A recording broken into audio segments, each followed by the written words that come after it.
I'll never forget the sound of my son's terrified scream piercing through our quiet, suburban neighborhood. I was in the backyard, setting up streamers and balloons for his birthday party when I heard it, that heart-stopping, primal cry. No, parent ever wants to hear. I dropped everything and sprinted toward the front yard. My blood ran cold. There was Tommy, my 10-year-old son, on the ground, sobbing, harboring over him. It was a red-faced woman in her 50s, both hands clenched tightly. Around the handlebars of his brand-new mountain bike? The same bike I'd just given him less than an hour earlier. "This isn't yours. Put it down right now," she shrieked, yanking the bike toward her. Tommy was clutching it, crying, trying to explain through his tears. I saw her arm lash out. Making contact with his shoulder, stumbled back. Neighbors were already stepping out of their homes, drawn by the commotion. I heard someone shout, calling 911, as I ran across the lawn. That woman who I would soon learn was Barbara. Wilson, the president of our homeowners association, had laid hands on my child and tried to take his birthday gift. She didn't know, or worse, she didn't care. Tommy had dreamed about that red mountain bike for months. He'd made collages, dropped hints, even built a PowerPoint presentation titled, "Why This Bike Will Change My Life." So when his birthday came around, I went all in. Worked extra hours, hid the bike at my sister's house for weeks. This morning, when he opened a small box and saw the photo of it inside, his face lit up brighter than any candle on his cake.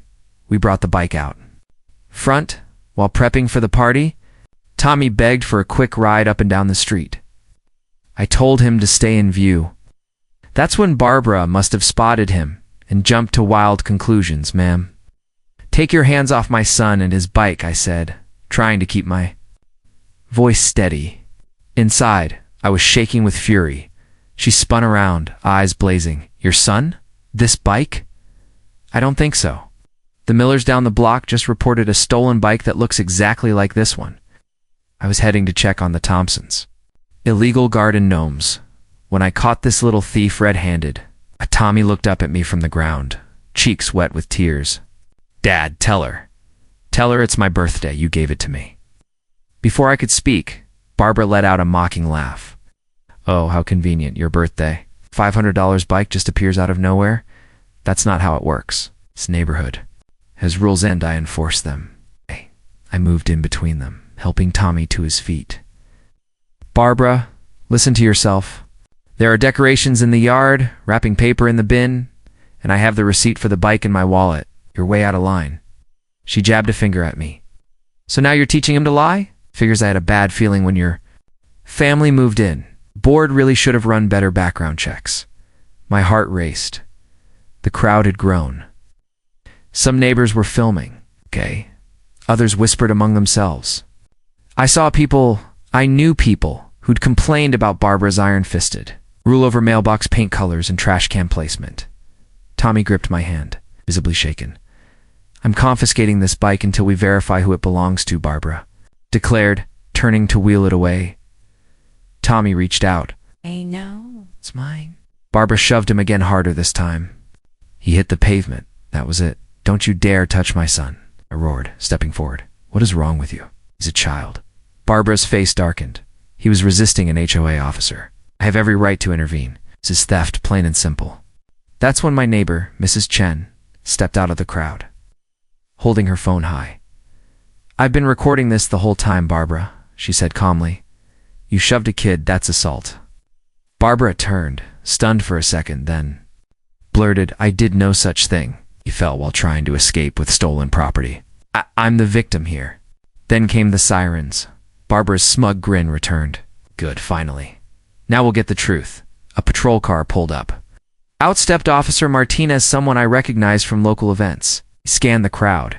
A crying child, an irate woman with a bike, and a dozen onlookers with phones. "What's going on here?" he asked, walking up. Barbara jumped in. "Officer, I caught this boy stealing a bike from another home. His father then got aggressive. I was doing my duty to protect the neighborhood." I took a breath, keeping calm. "Officer Martinez, today is my son's 10th birthday. That bike is his present. I have the receipt right here. I've got multiple witnesses who saw me give it to him this morning."